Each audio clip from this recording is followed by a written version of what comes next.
أعوذ بالله من الشيطان الرجيم بسم الله الرحمن الرحيم وإذ يرفع إبراهيم القواعد من البيت وإسماعيل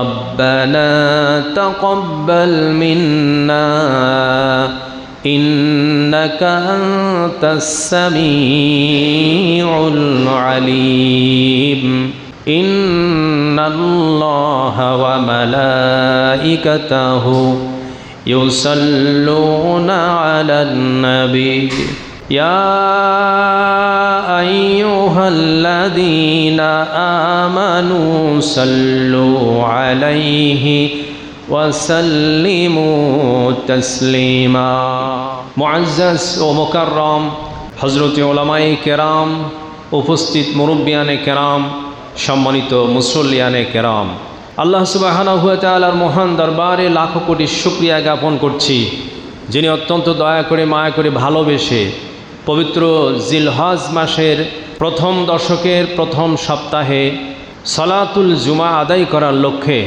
যিনি আমাদেরকে তার মসজিদে আসার মতো তৌফিক দান করেছেন। এজন্য আমরা সকলেই পড়ে নিচ্ছি কালিমাতুশ শুকর, আলহামদুলিল্লাহ। দরুদ ও সালাম বর্ষিত হোক প্যারা নবী, বিশ্ব নবী, শ্রেষ্ঠ নবী, আখিরি নবী, নবিকুল সম্রাট, রহমাতুল লিল আলামিন জনাবে মুহাম্মদুর রাসূলুল্লাহ সাল্লাল্লাহু আলাইহি ওয়াসাল্লামের প্রতি।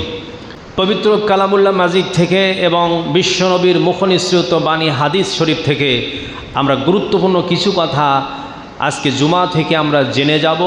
আল্লাহ রাব্বুল আলামিন আমাদের সকলকে আমলের নিয়তে শোনার তৌফিক দান করুন, আমিন।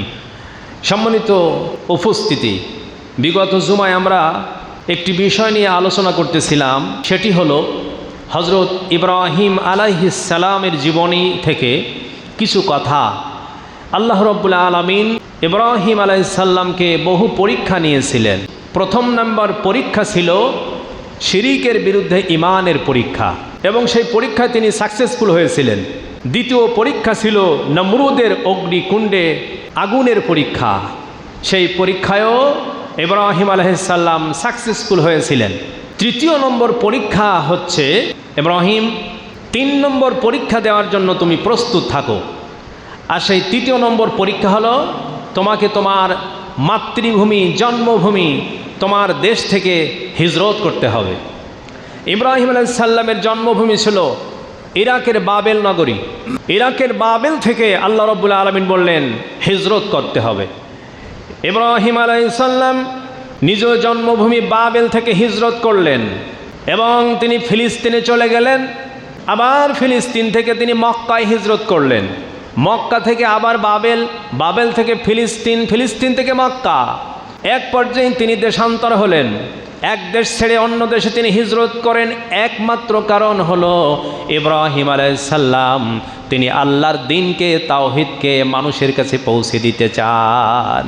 একটি দেশেই শুধু ইসলাম সীমাবদ্ধ থাকবে না, তিনি চাচ্ছেন, আল্লাহ রাব্বুল আলামিন বলছেন ইব্রাহিম তোমার দ্বারা আমি চাই গোটা বিশ্বে ইসলামকে ছড়িয়ে দিতে, এজন্য তুমি বিভিন্ন দেশে হিজরত করতে হবে। যেমন আমরা দেখি আমাদের নবী বিশ্বনবী রহমাতুল লিল আলামিন তিনিও কিন্তু মক্কা ছেড়ে হিজরত করেছেন, মদিনায় গিয়েছেন। অনেক সাহাবাই কেরাম মক্কা ছেড়ে আবিসিনিয়ায় হিজরত করেছেন। এরকম সাহাবাই কেরামের জীবনীতে পাওয়া যায় তারা নিজ মাতৃভূমি ছেড়ে হিজরত করেছেন। ইব্রাহিম আলাইহিস সালামের হিজরতের কথা আল্লাহ রাব্বুল আলামিন কালামুল্লাহ মাজিদে সূরা আল আনকাবুতের 26 নম্বর আয়াতে তুলে ধরেছেন।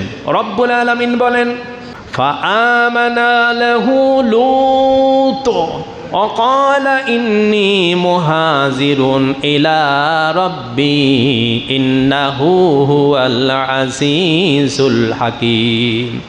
হযরত ইব্রাহিম আলাইহিস সালামের প্রতি ঈমান আনলো তার ভাতিজা, আপন ভাতিজা লূত আলাইহিস সালাম।